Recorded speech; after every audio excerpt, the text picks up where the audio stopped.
Right one now, of my first Premier Challenges I ever went to, I started this season. It was over at the one in Brandon, and I played against Don both in Swiss and then in top 4. oh wow. And we were both running snow teams. I was running Baxcalibur and Vale, and he was running Articuno and Vale. Okay. So Okay. So I know we're not supposed to play favorites, but it's okay. It's okay to have a rooting interest. So All right. let's see what we're gonna. Don is gonna be running Calyrex Shadow Rider as his weapon of choice. Calyrex Shadow Rider, we get Clefairy, Urshifu Rapid Strike, Pawmot, Whimsicott, and Ursaluna Bloodmoon. Very this is interesting. the same team from yesterday. Yep. So If it ain't broke, don't fix it. Yep. And on Siler's side, we're going to have Calyrex Ice Rider as the restricted of choice, Urshifu Rapid Strike with the Choice Scarf, Citrus Berry, Incineroar, pretty much the old standard, Terra Electric Raging Bolt with Assault Vest, Breakerraft, and Amoonguss. The interesting things I'm looking at when I'm looking at Siler's teams, I see Focus Sash and Amoonguss. I see Terra Fire on the Calyrex. Yep. Very interesting. We also don't see a Pelipper on Siler's team. Typically, that's been in the Farigiraf slot, or that is what the Farigiraf slot is currently occupying. So a very interesting change up for Siler. It's working so far. For Dawn, we see the Terra Ground Clefairy. Obviously a pretty direct adaptation to Miraidon stuff. Like we've been talking about last round. A lot of mons are going to, try to trend towards trying to beat that, especially when you see the Palma as well with Volt Absorb. So the fun thing I like about the Palmot here in this team is you watched SpongeBob when you were a kid, right? Remember the old line, what could be worse than a giant paint bubble? Yeah. What could be worse than a Specs Calyrex Shadow Rider? 2. Exactly. So just do it again.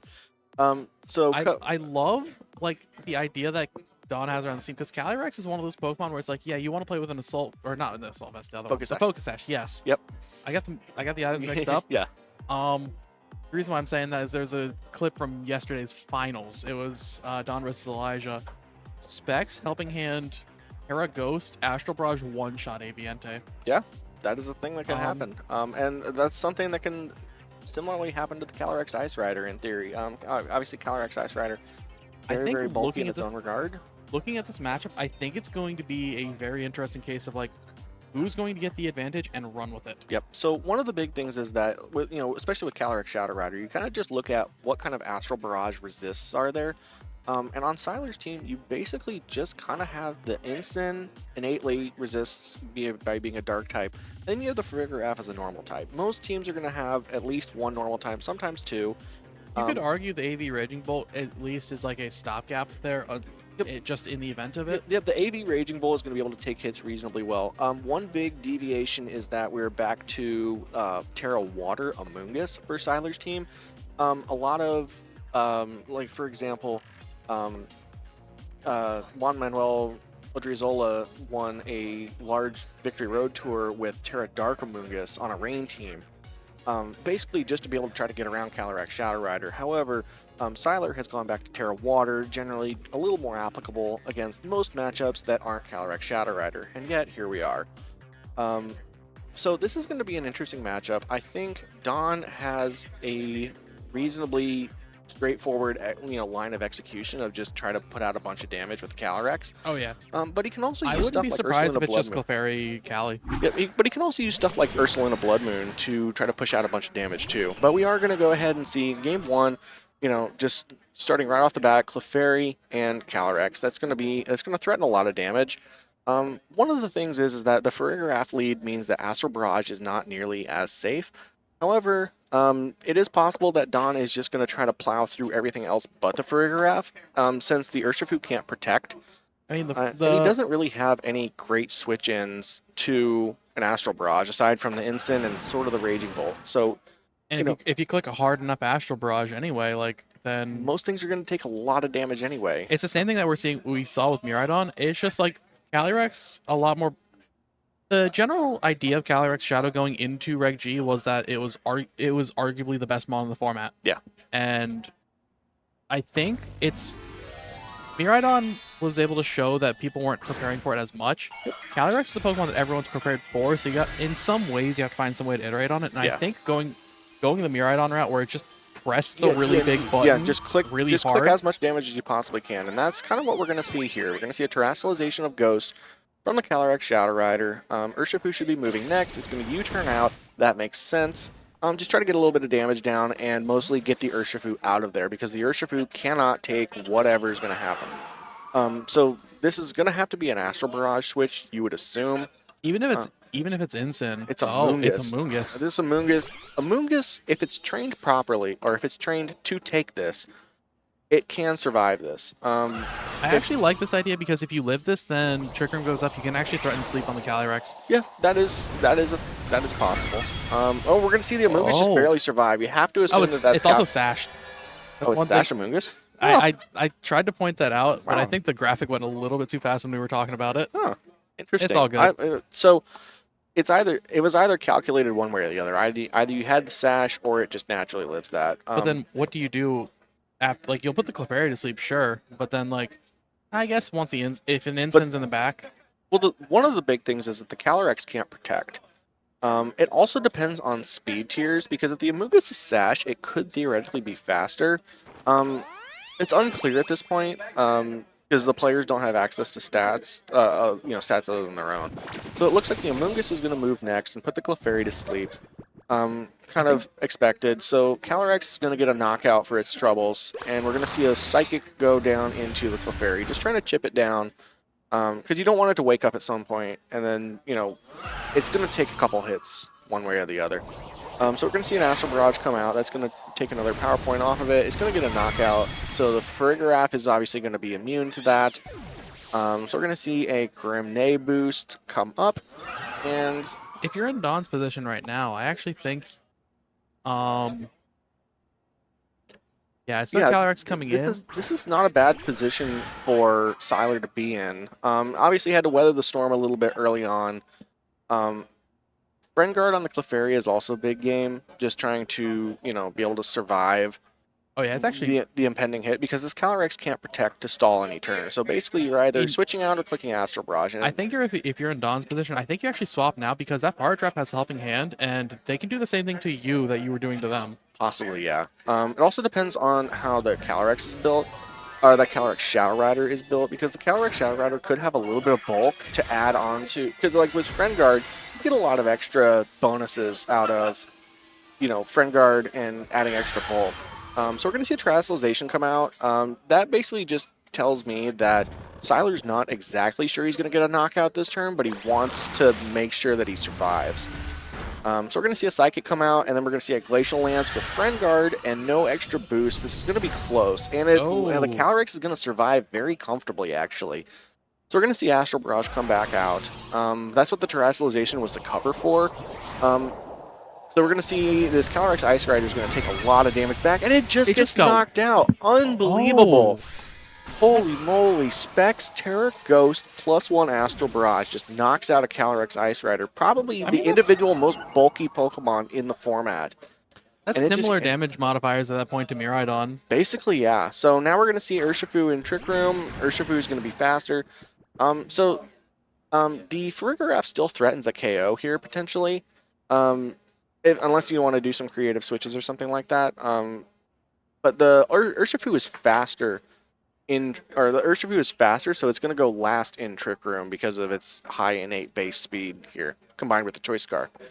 So we're going to see Calyrex switch out, just play a little bit more defensively. Dawn is reasonably far ahead, but not completely out of the woods yet. Clefairy's going to take another sleep turn. So we're going to see something come through. We're going to see a Psychic come through from the Farigiraf. That's going to knock out the Clefairy, and I would assume we're probably just locking into Surging Strikes here. Would make the most sense. Yep, so we're going to see Surging Strikes come out from the Urshifu. Covert Cloak Whimsicott, so not really, so no changes or anything. So we're going to see all 3 hits from Surging Strikes come out. Most notably, the Whimsicott is a little bit above half health. So it is, even with a very generous damage roll on another Surging Strikes, that Whimsicott is going to live. However, if the Farigiraf were to go for Helping Hand, it probably would not survive. So we're gonna. This is still a reasonably complex endgame. I think there is potential in using the Revival Blessing to actually bring back the Clefairy. That is because that is something that if we're looking at Siler's team, that bar draft does not have does not have Hyper Voice. It actually has Uproar yeah, as an anti-Mungus tech. very So interesting. there's only single target damage now coming from Siler's side. So bringing Yep. back the Clefairy means that you could probably go back to clicking Astral Barrage. Very true. So we'll see if that's an option that they want to go for. The Palmont also just threatens big damage with Double Shock. We're gonna see a Tailwind come out. Trick Room has already expired, so the Palmont's gonna. Oh no, we're still in Trick Room. Oh my goodness. I think it's last turn in Trick Room. I miscounted our turns. Okay, but it's Sash. So I am curious how this is going to interact because I could have sworn that turns had already started. So all right, so we're going to see. Yeah, the I think it's Palmont last goes turn in down. Trick Room. Yeah, so that was the last turn in Trick Room. My apologies there. I miscounted my turns there. So very interesting that was the the way that they chose to do this. Yeah, you couldn't click Fake out there because of Armor Tail. Yeah, I think that's the only way obviously that you you could couldn't do that. actually secure a Shadow Rider endgame. So another big thing is that the Whimsicott doesn't have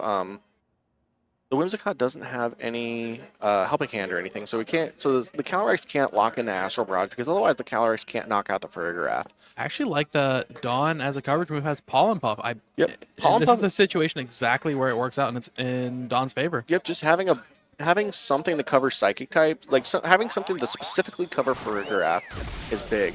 So we're going to see the Pollen Puff come out, and the Pollen Puff is not going to pick up, though. So now let's see if this Moonblast picks up. Moonblast also does not pick up. Oh. So, wow, Siler is actually going to be able to return fire with both Pokemon. This actually, two as knockouts. much as we thought this was a commanding lead for Dawn, I think this actually ends up being Siler's game. This is game, because that's the last Pokemon. So that is very interesting. So we're going to see Psychic come out, knock the Whimsicott almost down, but the Whimsicott doesn't have a spread move, so it's not going to survive. Yeah, so Siler is going to actually take game one kind of just on the back of putting the Farigiraf in play and just stalling out the Calyrex Shadow Rider's Astral Barrage enough. Even with Calyrex Ice Rider getting one shot. I think it was more using the. It's actually really wild to think about because for so long it felt like it was Dawn's game. Like, yeah, I mean, especially when Dawn scored that knockout into the Calyrex Ice Rider, like that was unbelievable. But then I think going back to this, an interesting thing to note is that a lot of Dawn's team, it's like you said, it's built around like Shadow Rider as a hyper carry for the team. Like, 9 times out of 10, that's going to be what you bring to that game. That's going to be what you're going to basically support everything around. Like the Blood Moon is another option there that that Dawn can bring into a game. Yeah. But 9 times out of 10, it's Shadow. You're basically, I think 9 times out of 10, you're playing. How much can I just click damage with Shadow Rider? Yeah. And I think the weakness of a strategy like that is if the Shadow Rider gets compromised very early, then it's very easy for the rest of the team to kind of go down around it. Yeah. Because it is, there are a couple of threats, but, Dawn basically does have 2.5 support mons in that the Clefairy's not dealing any damage, the Whimsicott's going to deal medium damage, and the Palmont is going to deal some amount of damage. Like, it has reasonable offense, but it's not something you can count on for a ton of damage. It clicks damage once. Yeah. And Vitera, it can't. Yeah, it has a couple of attacks that it can only click 1 or 2 times anyway, and then it has Revival Blessing, which is obviously can be backbreaking if you resolve it and you don't get punished for it. So we're gonna see how Dawn wants to adapt here, because I don't think Dawn necessarily played that game terribly. I do wonder if maybe he just also, like me, forgot about Trick Room turns, because clicking Tailwind into Trick Room like that, it basically just guaranteed that his Palmont got knocked out, when otherwise it wouldn't have gotten knocked out, versus the Scarf Urshifu. I like this lead, actually, for Siler, because what this means is you can basically force the Clefairy to either... You force the Clefairy to lock Helping Hand into the Calyrex in order to click damage into one of these mons. Yeah. Which means you're getting Trick Room up anyway. But this could easily be thwarted by the opposing Calyrex clicking your Protect here. Yep. And if it's Protect Trick Room in that sense, then the Calyrex has done nothing, and Trick Room's up, and Cali Ice is... I was going to say, I think the most likely thing that's going to happen here is probably a Protect from the Calyrex Ice Rider and into a Trick Room. is what makes the most sense. However, we could see, potentially Sylar get a little cheeky and go for an attack, but no, he's just going to be disciplined. Click the protect. Just try to make sure you get into Trick Room because Astral Barrage is what makes the most sense. So if but Don's going to be able to note that information down for a potential game 3. That that kind of lead, the protect makes sense. So we're going to see a Trick Room come out from the Frigger. But now the script is flipped because now Sylar has the option of Helping Hand plus Glacial Lance. Yeah, which we saw last game won't knock out, unfortunately. However, the Clefairy also does have an interesting tech in that it does have the After You. Also make the Calyrex just... So you can make the Calyrex Shadow Rider just be the fastest thing on the field, second fastest, basically. So we're going to see a Terastallization come out from the Calyrex Ice Rider. So both Calyrexes are Terastallized because Sylar... You want to resist the Astral... Not necessarily resist. You want to be not weak to it. Yeah, you want to remove one of the damage stacks. And the calc that you were looking at before was off of a +1. Yeah, exactly. It was +1, which is basically the same as Helping Hand. So you just want to make sure that you don't get knocked out. So we're going to see a Helping Hand Glacial Lance come out. This is going to deal a lot of damage. Yeah, so both Mons are in a lot of, take a lot of damage here. Big thing is that the Calyrex is going to be able to fire back with a big Astral Barrage. So now we're in an interesting position where... the Calyrex Ice still goes down. Wow. Oh, because that's the same damage as last game, because it was +1 no Helping Hand. So it's the same amount of damage. Okay, so this makes it really interesting because the Calyrex Shadow Rider is still threatened a good amount, but the Clefairy also does have Follow Me and After You. I agree with the Incineroar. Yep, I'm actually surprised it didn't come last game. Yeah, I like an Incineroar switch. I think, obviously Sylar's, going to interpret the game however he does. So, we're going to see some sort of positioning battle is going to have to come out here. I'm curious about this because I don't think so. The thing is that I don't think that the Calyrex lives a Psychic from this range, or it would be very, very risky. So something like Fake Out into Clefairy and Psychic into the Calyrex Shadow Rider would make sense. So this way you can kind of just get around that by just protecting and pivoting around, because the Trick Room turns are still churning. It's more that I forgot that Fake Out's +3 priority to Follow Me is +2. Yep, so Fake Out is generally always going to go faster. It's going to go faster than Follow Me, but slower than Helping Hand. So we're going to see a Psychic come out. This is kind of the play I figured Sylar had to make, and that's really good damage into the Whimsicott.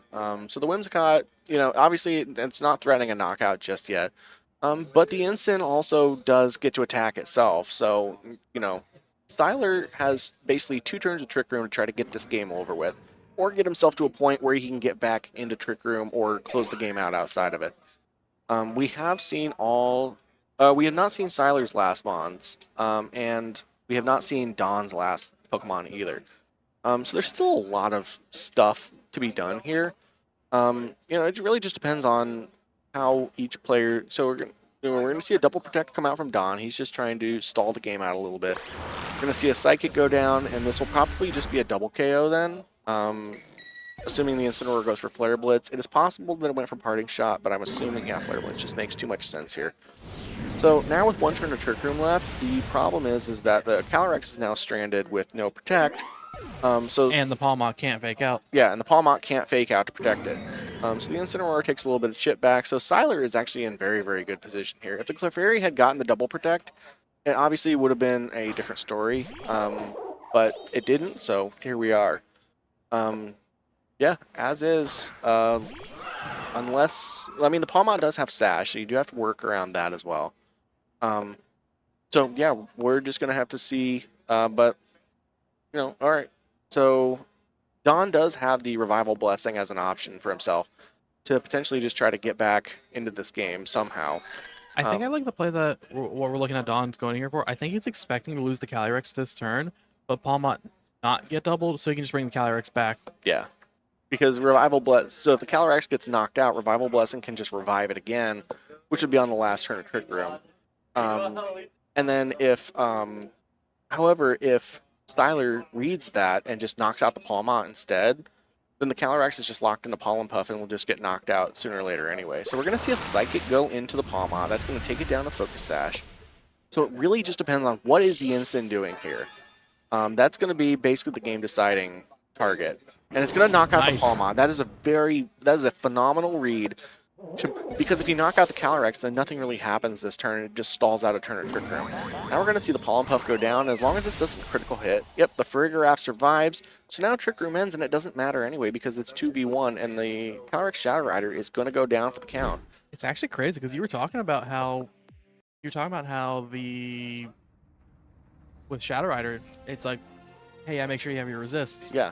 And in our case, well, Siler only needed the one resist. Yeah, one resist, one immunity, and that's what ended up working. Even with the Calyrex Shadow Rider getting one shot in both games, that's a really big, win for Siler. Going to 3-0, beating a Calyrex Shadow Rider, a very, very, very offensive Calyrex Shadow Rider.